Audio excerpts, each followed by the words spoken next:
চুমুকে।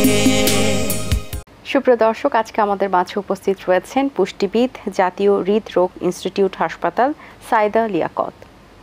শুভ সকাল, কেমন আছেন? ভালো আছি, আপনি ভালো আছেন? আমি বেশ ভালো আছি, আপনাকে অসংখ্য ধন্যবাদ।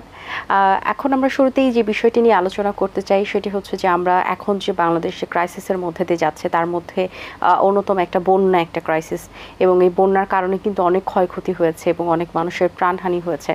সেই জায়গায় বন্যা কবলিত যে মানুষগুলো রয়েছে তাদের তো এখন সবচেয়ে বড় যে বিষয়টি হচ্ছে খাবারের যে বিষয়টি, সেই বিষয়টা খাবার কি খাবার আসলে তাদের কাছে পৌঁছানো যায় বা কি খাবার আসলে তাদেরকে দেওয়া উচিত?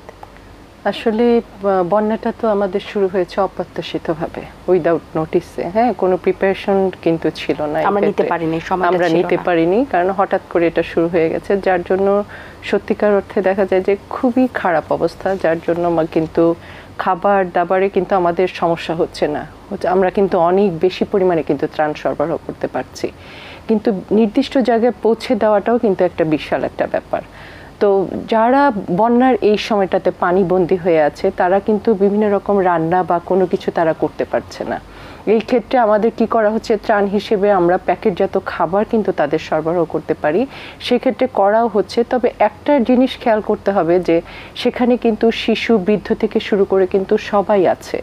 এমনকি দেখা যায় যে যারা পরিপূরক খাবার শুরু করেছে, 6 মাসের বাচ্চাও কিন্তু রয়েছে, তাদের যদি শুকনা মুড়ি, বিস্কিট এসব খাবার দেওয়া হয় তারা কিন্তু সেভাবে নিতে পারে না। তবে হ্যাঁ, একটা জিনিস আমাদের খেয়াল করতে হবে যে ত্রাণ হিসেবে মানে শুকনো খাবারগুলো, যেটা আমরা বলি যে চিড়া, মুড়ি, গুড়, তারপর ছাতু যেতে পারে সেটা, তারপর বিভিন্ন রকমের যে প্যাকেটজাত খাবার, ডাল, বাদাম, হ্যাঁ, কিশমিশ, খেজুর, এই খাবারগুলো কিন্তু অনেকটা পুষ্টি সরবরাহ করবে এবং আমাদের কিন্তু শক্তি দিবে। বিশেষ করে খেজুরটার কথা আমরা বলতে পারি।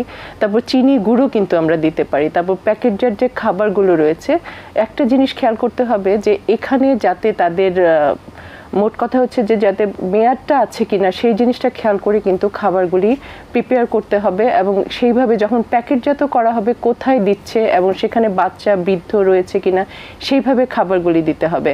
এবং ছোট বাচ্চাদের ক্ষেত্রে এই অনেক সময় দেখা যায় সেখানে হয়তো পানিরও সংকট রয়েছে, হয়তো কোনো দুধ দেওয়া হলো বা গরুর দুধ দেওয়া হলো, সেটা যদি না পারে কিছু ইউএসটি মিল্ক রয়েছে, অথবা দেখা যায় যে আমাদের কিছু কিছু ক্ষেত্রে ইউনিসেফ থেকে কিন্তু থেরাপিউটিক মিল্কও কিন্তু সরবরাহ করা হচ্ছে, এবং পানি বিশুদ্ধকরণের জন্য বিভিন্ন রকমের তারা কিন্তু বিভিন্ন রকমের মেডিসিন এবং বিভিন্ন রকমের সামগ্রীও কিন্তু তারা সরবরাহ করছে। এই ক্ষেত্রে অর্থাৎ খাবার হিসেবে আমাদের প্যাকেটজাত শুকনো খাবার, চিড়ামুড়ি, গুড়, এবং বাচ্চাদের জন্য যেটা আমরা বলতে পারি আমরা তিলের নাড়ু, তারপর মোয়া, বিভিন্ন রকমের মুড়ির মোয়া এবং নারিকেল, বিভিন্ন রকমের খাবার কিন্তু সরবরাহ করতে পারি, এবং সেটা আবাল, বৃদ্ধ, বনিতা অনেকেই কিন্তু এই খাবারটা খেতে পারবে। হয়তো 6 মাসের একটা বাচ্চা সেটা নিতে পারবে না, কিন্তু 2-3 বছরের বাচ্চা কিন্তু বড়রা যেই খাবারটা খাবে সেই খাবারটাও কিন্তু তারা নিতে পারবে। আশ্রয় কেন্দ্রে যারা রয়েছে, যেমন যদি রান্না করে কোথা থেকে খাবারটা সরবরাহ করা যায়, সেখানে আমরা জানি যে হরেক রকমের, মোট কথা হচ্ছে বিভিন্ন বয়সের মানুষ কিন্তু রয়েছে। সেই ক্ষেত্রে আমরা যেটা করতে পারি, চাল ডাল মিশিয়ে কিন্তু খিচুড়িটা আমরা দিতে পারি। 2 রকমের ডাল আমরা মিশালাম, চাল মিশালাম, সেখানে তেল, একটু লবণ, হ্যাঁ, লবণ দিয়ে আমরা কিন্তু একটা খিচুড়ির মতো তৈরি করে দিতে পারি। আরেকটা ক্ষেত্রে সুবিধা হয় যে যেহেতু আমরা কিন্তু ত্রাণের দিক দিয়ে বলবো যে আমরা যথেষ্ট পরিমাণে কিন্তু ত্রাণ দিচ্ছে সবাই, সাধারণ জনগণ থেকে শুরু করে সবাই। যদি রান্নার ব্যবস্থা করা হয়, সেখানে যদি বাচ্চারা থেকে থাকে, যদি ডিমের সংকলন করা যায়, ডিম যদি নেওয়া যায়, তাহলে আমি বলবো যে একটু আলু সিদ্ধ করে একটি ডিম সহযোগে যদি দেওয়া যায় তাহলে কিন্তু আরও পুষ্টিকর হয়। সেখানে প্রোটিন, চাল ডাল মিলিয়ে তো খাবারটা পাচ্ছেই তারা, প্রোটিনও আসছে, সেকেন্ড ক্লাস প্রোটিন হচ্ছে। সেই ক্ষেত্রে কিন্তু আমরা যদি ডিমটাও দিয়ে থাকি তাহলে দেখা যাবে যে ডিমটার পুষ্টিক মূল্য কিন্তু অনেক বেশি। এবং কোনো প্রেগনেন্ট মাদার যদি থাকে, সে যদি ডিমটা খায়, বা ল্যাকটেটিং মাদার থাকলো, মোট কথা হচ্ছে যারা দুগ্ধদানকারী মা আর কি, তারা যদি এই ডিমটাও যদি খায় তাহলে দেখা যাবে যে দুধের যে তৈরি করার একটা দুধ, কারণ আমরা জানি যে প্রোটিন কিন্তু দুধটা বাড়ায়, সেই ক্ষেত্রে যদি দিতে পারি তাহলে কিন্তু যদি ল্যাকটেটিং মাদার থাকে তার দুধ তৈরিতে কিন্তু এটা যথেষ্ট সহায়তা করবে। আর সেই ক্ষেত্রে খিচুড়ি হতে পারে, অন্যরকম যেটা আশ্রয়কেন্দ্রে যদি রান্না করে আরও অন্য কিছু দেওয়া যায়, যেমন আলু সিদ্ধ করেও কিন্তু বাচ্চাদের দেওয়া যেতে পারে। হয়তো একটা 6 মাসের বাচ্চা সে পরিপূরক খাবার শুরু করেছে, হয়তো আমরা আলু সিদ্ধ করে একটু লবণ চটকিয়ে সেই খাবারটাও কিন্তু দেওয়া যেতে পারে। হয়তো বাচ্চাটাকে প্রথম অবস্থায় সেইভাবে অনেক বেশি পরিমাণে যদি আমরা খিচুড়ি না দিতে পারি, হয়তো একটু ভাত চটকে একটু আলু চটকেও কিন্তু দেওয়া যেতে পারে। আর যারা আশ্রয় কেন্দ্রে রয়েছে অবশ্যই তাদের যেই জিনিসটা খেয়াল করতে হবে যে চিড়া মুড়ি যখন দিচ্ছে সেটা অনেক সময় দেখা যায় যে ছাতু কিন্তু একটা পুষ্টিকর খাবার হতে পারে, এবং চিড়া মুড়ির সহযোগে সেটা ছাতু দিয়ে অথবা একটু গুড় মিশিয়ে তারা যদি নেয় সেটাও কিন্তু তার কার্বোহাইড্রেটের যোগান দেবে এবং বিভিন্ন রকমের মিনারেলসেরও কিন্তু যোগান দিয়ে থাকবে। কারণ এই ক্ষেত্রে আমরা আসলে তাদের জন্য সবজি বা অন্য কিছু সরবরাহ করতে পারছি না।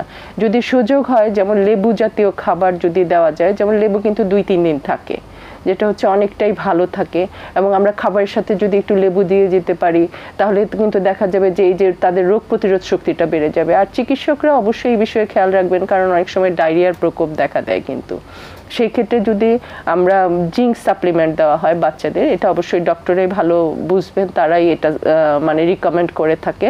তবে আমরা পুষ্টিবিদ হিসেবে বলতে পারি এই সময় কিন্তু একটু জিঙ্ক সাপ্লিমেন্ট দেওয়া যেতে পারে, তাদের জন্য একটু ভিটামিন মিনারেলসের যোগান দেওয়া যেতে পারে, তাহলে কিন্তু বাচ্চারাও ভালো থাকবে এবং যারা বয়স্ক রয়েছেন তারাও কিন্তু ভালো থাকবে। আচ্ছা, এবং সেই সাথে বন্যার পরবর্তী যে সিচুয়েশন, সেই সিচুয়েশন আসলে খাবার হিসেবে কি খাওয়া উচিত কিংবা কি দেওয়া উচিত? হ্যাঁ, বন্যা পরবর্তীতে কিন্তু দেখা যাবে যে অনেক রকমের পানিবাহিত রোগ থেকে শুরু করে কিন্তু বিভিন্ন রকমের চর্মরোগও কিন্তু দেখা দেয়। তো এই ক্ষেত্রে তারা কিন্তু ঘরে ফিরতে, পানি যখন কমে যাবে তারা কিন্তু অনেকে ঘরে ফিরতে শুরু করবে, এবং সেই সময় তাদের একটা জিনিস খেয়াল করতে হবে যে অবশ্যই তারা যেন পরিষ্কার পরিচ্ছন্নতাটার দিকে খেয়াল রাখে। এই বিষয়টা অবশ্যই তাদের খেয়াল রাখতে হবে, এবং বিভিন্ন রকমের খাবার যখন তারা খাবে আমি বলবো যে এই ক্ষেত্রে তারা কিন্তু লেবু জাতীয় খাবারগুলি কিন্তু তারা খাবারে যোগ করতে পারে, এবং বিভিন্ন রকমের বাদামও কিন্তু যোগ করতে পারে। যেমন আশ্রয় কেন্দ্রে আমরা ছোট আশ্রয় কেন্দ্রে বা ত্রাণ হিসেবে আমরা ছোট বাদামের প্যাকেট, কিশমিশ, বিভিন্ন রকমের যেমন আমরা যদি শুকনো কিছু ফল তাদের দিতে পারি, এটাও কিন্তু তাদের পুষ্টির অনেকটাই যোগান দিবে। কাজেই এই ক্ষেত্রে খাবার হিসেবে মোট কথা হচ্ছে যে তারা যখন মোট কথা পানি সরে যাবে তাদের অবশ্যই বিভিন্ন রকমের খাবারের ক্ষেত্রে সাথে সাথে কিন্তু লেবু জাতীয় খাবার এবং সবজি, যেটা এই জিনিসগুলো কিন্তু যোগ করতে হবে। এবং আমি বলবো যে আমলকি কিন্তু ভিটামিন সি এর উৎকৃষ্ট উৎস, এবং এখন আশা করি যে আমলকি কিন্তু পাওয়া যাচ্ছে কিছু ক্ষেত্রে, এবং শুকনো হিসেবে যদি আমলকির যোগান দেওয়া যায় এটা কিন্তু তাদের রোগ প্রতিরোধ শক্তিতে কিন্তু অনেকটাই কাজ করবে। লেবু, আমলকি যতটুকু পারা যায়, মোট কথা হচ্ছে তারা হাতের কাছে যেটা পাবে অথবা সরবরাহ করতে পারবে অথবা ত্রাণ হিসেবে তারা যদি পায়, এবং এটা যদি যারা ত্রাণ দিবেন তারাও যদি খেয়াল করেন যে আশেপাশে থেকে যাদের যদি বিভিন্ন রকমের সবজি বা ফল ফ্রুট শুকনো হিসেবে দিতে পারে, এটাও কিন্তু তাদের রোগ প্রতিরোধ শক্তিতে কিন্তু ভালো কাজ করবে। আচ্ছা, স্যানিটেশন ব্যবস্থা কেমন হবে? অবশ্যই পরিষ্কার পরিচ্ছন্নতাটার দিকে অবশ্যই খেয়াল রাখতে হবে। এটা আশ্রয় কেন্দ্র সেই ক্ষেত্রেও বলা হবে যে আসলে খাবার খাওয়ার আগে এবং খাবার খাওয়ার পরে তো হাত ধুতেই হবে, এবং খাওয়ার আগে কিন্তু খুব ভালো করে হাতটা ধুয়ে নিতে হবে, এবং শিশুদের ক্ষেত্রেও এই বিষয়টি কিন্তু খেয়াল করতে হবে। এবং এই ক্ষেত্রে একটা সমস্যা হলো যে বিশুদ্ধ পানির অভাব। বিশুদ্ধ পানির অভাব, সেই ক্ষেত্রে কিন্তু পানি মানে শোধনের জন্য বিভিন্ন রকমের যেটা হচ্ছে যে ট্যাবলেট ব্যবহার করা হচ্ছে, অথবা পানি যদি ফুটানোর ব্যবস্থা থাকে, যেমন পানি যখন বুদবুদ আকারে ফুটে উঠলো তার থেকে 15-20 মিনিট কিন্তু ফুটালে পানির জীবাণু কিন্তু অনেকটাই মানে দূর হয়ে যায়। আর যদি না পারে তাহলে বিভিন্ন রকমের যে পানি বিশুদ্ধ করে ট্যাবলেট রয়েছে সেটা তারা ব্যবহার করতে পারে। তো এইভাবে পানি বিশুদ্ধ করে তাদের কিন্তু পানিটা নিতে হবে, এবং পানি যদি সাপ্লাই দেওয়া হয় বটল হিসেবে, আসলে বন্যা পরবর্তী সময়ে কিভাবে পানিটা সংকলন করা হবে সেটাও একটা বিশেষ বিষয়, কারণ অনেক কিন্তু নলকূপ যদি থাকে বা কোনো কিছু থাকে ওটা কিন্তু ভেসে গিয়ে জীবাণু কিন্তু ঢুকে যায়, কাজেই পানিটা কিন্তু দূষিত হয়ে গেছে। কাজেই এই বিষয়গুলি খেয়াল রেখে তাদের স্যানিটেশন, তাদের লেট্রিন সব কিছুই কিন্তু মানে যাতে পরিষ্কার থাকে এবং তারা যেন খুব ভালোভাবে সেটাকে মেনটেন করে চলতে পারে, সেই বিষয়টি অবশ্যই খেয়াল করতে হবে। আচ্ছা, এতক্ষণ তো আমরা শুনছিলাম যে বন্যা কবলিত যারা আছেন তাদের কি আসলে কিভাবে খাবারের করা যায়, কিন্তু এখন একটু জানতে চাই যে বর্তমান যে সিচুয়েশন, বন্যা ছাড়াও অনেক রোগে অনেকে আক্রান্ত হচ্ছে এবং খাদ্য তালিকায় দেখা যায় ডায়েট করার একটা চক্করে অনেক যারা ইয়াং জেনারেশন আছেন তারা বেসিক্যালি এটা একটু ফেস করে থাকেন, যে তারা ডায়েট করছেন না খেয়ে।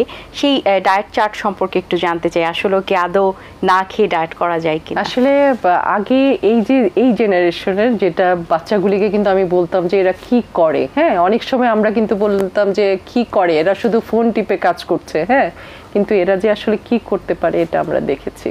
আমি আশা করব ওদের যদি খুব ভালোভাবে বোঝানো যায় যে ডায়েট কিন্তু না খেয়ে ডায়েট হয় না, খেয়ে কিন্তু মোট কথা হচ্ছে ডায়েট যদি করতে হয় বা ওজন কমাতে হয় খেয়ে কিন্তু ওজন কমাতে হবে। কারণ সারাদিন দেখা যায় যে অনেকেই আসে যে ম্যাম আমি তো কিছু খাই না, সকাল থেকে সে কিন্তু না খাওয়া, হ্যাঁ হয়তো গিয়ে এক সময় দেখা গেল যে দুপুরের দিকে সে খাচ্ছে এবং খুব বেশি পরিমাণে কিন্তু সে ফাস্টফুডগুলি কনজিউম করছে। এতে কি হলো তার?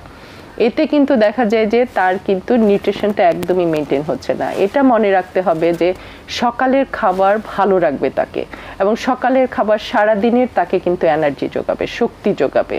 মোট কথা হচ্ছে সকালে খাবারটা তাকে পর্যাপ্ত পরিমাণে খাবার, আমরা যখন ডায়েট করতে চাই সকালে খাবারটাকে কিন্তু বেশি প্রাধান্য দেই, হ্যাঁ কারণ এই খাবারটা তার সারাদিনের চালিকা শক্তি। আর সে যদি মানে মোট কথা হচ্ছে ডায়েট যদি সেইভাবে করে যে তার ইচ্ছে মতো ডায়েট করে, এটা কখনোই উচিত না। কারণ আমাদের কিন্তু এখন ভিটামিন ডি ডেফিসিয়েন্সি অনেক বেশি, এবং ভিটামিন ডি এর সাথে কিন্তু অবিসিটির একটা সম্পর্ক রয়েছে। এবং ম্যাক্সিমাম আমাদের দেশের জনগণের মানে আবাল বৃদ্ধ বনিতা থেকে সবারই ভিটামিন ডি ডেফিসিয়েন্সি, কারণ আমরা গায়ে রোদ লাগাচ্ছি না। মোট কথা হচ্ছে আমাদের খাবারও খেতে হবে এবং আমাদের কিন্তু গায়ে রোদ লাগাতে হবে। আমাদের আরেকটা জিনিস হলো যে আমাদের ঘুমের ব্যাপারটা কিন্তু নিশ্চিত করতে হবে। আমি খাচ্ছি না কিন্তু দেখা গেল যে আমি রাত জেগে থাকছি, হ্যাঁ আর যখন খাচ্ছি একবারে বেশি খাবার খেয়ে নিচ্ছি, এটাও কিন্তু একটা খুবই খারাপ দিক। তারপর হচ্ছে যে চুল পড়ে যাওয়ার প্রবণতা রয়েছে, কিন্তু এটা কি হচ্ছে আমি যদি ডায়েট মেনটেন না করি ঠিক মতো তাহলে কিন্তু আমার চুল পড়ে যাবেই, তাই না? কাজেই আমাকে মোট কথা হচ্ছে একটা ব্যালেন্স ডায়েট কিন্তু মেনটেন করতে হবে। আমি যদি সুন্দর থাকতে চাই খাবার খেয়ে কিন্তু আমি সুন্দর থাকতে পারবো। এবং এই জেনারেশনে বাচ্চাদের প্রতি কথা হলো যে তারা অনেক ভালো কিছু করেছে আমাদের জন্য, অনেক ভালো আমরা শিখেছি। মোট কথা আমিও মুক্তিযুদ্ধ দেখিনি, কিন্তু এইবার ওদের দেখে আমার মনে হয়েছে যে দেশকে মনে হয় ভালোবাসার যে একটা জায়গা সেটা আমরা অনেক ফিল করেছি। কাজে আমি মনে করি ওরা অনেক কিছুই পারবে, এবং আমি তাদের উদ্দেশ্যে বলবো যে খাবার খেয়ে ডায়েট করতে হবে, সুন্দর থাকতে হবে, এবং মোট কথা হচ্ছে তারা সুন্দরভাবে কিন্তু দেশের মানে সুনাগরিক হিসেবে গড়ে উঠতে পারবে। আচ্ছা, ভিটামিন ডি হওয়ার আসলে কারণটি তো আপনি বলছিলেন ডায়েট, আর কি কি কারণ থাকতে পারে এবং এটা থেকে করণীয় কি? ভিটামিন ডি ডেফিসিয়েন্সি যেটা হচ্ছে আসলে খাবার, যেমন মাছের তেল, হ্যাঁ মাছের যকৃতের তেল থেকে কিন্তু আমরা ভিটামিন ডি পেতে পারি। আর যেটা হচ্ছে যে ডি পাওয়ার জন্য আমাদের যেটা করতে হবে, বিভিন্ন রকমের খাবার তো রয়েছে, যেমন যেই মুরগি বা হাঁস ওরা যদি রোদে ঘুরে বেড়ায়, রোদ মোট কথা হচ্ছে সেখান থেকে কিন্তু রোদে চড়ে বেড়ায় অথবা রোদ থেকে খাবার খায়, তার থেকে আমরা কিন্তু ভিটামিন ডি পাচ্ছি। মাখন, মাছের যকৃতের তেল, হ্যাঁ এসব থেকে কিন্তু আমরা ভিটামিন ডি পাচ্ছি, এবং কিছু কিছু খাবারে ভিটামিন ডি অ্যাড করা হচ্ছে। আসলে পর্যাপ্তভাবে আমরা কিন্তু ভিটামিন ডি নিতে পারছি না। আর যেটা হচ্ছে আমাদের চামড়ার নিচে কিন্তু 7D হাইড্রোকোলেস্টেরল আছে, সেটা রোদ লেগে কিন্তু ভিটামিন ডিতে পরিণত হচ্ছে। তো আমাদের যেই কাজটা করতে হবে, 10টা থেকে সকাল 10টা থেকে বিকাল 3টার মধ্যে কিছুটা সময়ের জন্য হলেও কিন্তু রোদে থাকা উচিত। আমরা কি করি, সানস্ক্রিন দিয়ে বাইরে যাচ্ছি, হ্যাঁ আমাদের মুখে রোদ লাগছে না, আমরা কাভার আপ হয়ে যাচ্ছি। কাজেই চেষ্টা করতে হবে যে বারান্দায় অথবা খোলা ছাদে, হ্যাঁ যখন শীতের সময় তারা কিন্তু এই সময়টা একটু রোদ লাগাতে পারে গায়ে, তাহলে কিন্তু ভিটামিন ডি তৈরি হবে। আরেকটা জিনিস হলো যে ভিটামিন ডি এতটাই মানে ডেফিসিয়েন্সি এখন দেখা যাচ্ছে, এটা কিন্তু মানে ভিটামিন ডি ডেফিসিয়েন্সি দূর করার জন্য একটা টেস্ট আছে, ভিটামিন ডি টেস্ট, সেটা করে এবং খুব বেশি পরিমাণে অনেকের যদি ইনসাফিসিয়েন্ট থাকে তাকে কিন্তু অনেক বেশি পরিমাণে ভিটামিন ডি নিতে হয়। সেটা ইনসাফিসিয়েন্ট থাকলে হয়তো অনেক সময় দেখা যায় 40,000 করে 8 সপ্তাহে 8টা দেওয়া হচ্ছে, তারপর একটা মেইনটেনেন্স ডোজ আছে, সেটাও কিন্তু 3 মাস সেটা মেনটেন করতে হয়। এই জিনিসটা খেয়াল করতে হবে, কারণ সব সময় কিন্তু খাবার দিয়ে ভিটামিন ডি এর চাহিদা কিন্তু অনেকাংশে পূরণও হয় না। কারণ মোট কথা হচ্ছে আমরা কিন্তু অনেকে দুধ খাই না সেইভাবে, এবং দুধ থেকে কতটুকু, যেটা হচ্ছে আমরা বাইরে থেকে যে খাবারগুলো খাই বা দুধটা পাই সেখানে হয়তো ভিটামিন ডি এনরিচ করা থাকে। কাজে এই জিনিসটা আমাদের খেয়াল করতে হবে। যদি ডি ডেফিসিয়েন্সি হয় সেই ক্ষেত্রে আমার মানে বলার থাকবে যে অবশ্যই ভিটামিন ডিটা টেস্ট করিয়ে তাকে একদম পর্যাপ্তভাবে ভিটামিন ডি নিয়ে সেটা কভার করতে হবে, তাহলে কিন্তু সে যথেষ্ট ভালো থাকবে। আরেকটা জিনিস আমি বলি, ভিটামিন ডি যখন গ্রহণ করা হবে সেটা হয়তো দুধ বা ভরা পেটে আমরা বলি যে ক্যালসিয়ামটাকে ভিটামিন ডি অ্যাবজর্পশনে কিন্তু সাহায্য করবে, সেই ক্ষেত্রে যদি ভিটামিন ডিটা নেওয়া হয় ক্যালসিয়ামের সাথে, সে ক্যালসিয়ামও নিতে পারে সাথে, অথবা দুধ, বা আমি যেই ক্ষেত্রে পেশেন্টদের বলে থাকি যে ভরা পেটে আপনি ভিটামিন ডিটা নেওয়ার চেষ্টা করেন, কারণ সেখানে ক্যালসিয়ামও থাকবে, সে যদি ভিটামিন ডিটা নেয় সেটা ভালোভাবে কাজ করবে।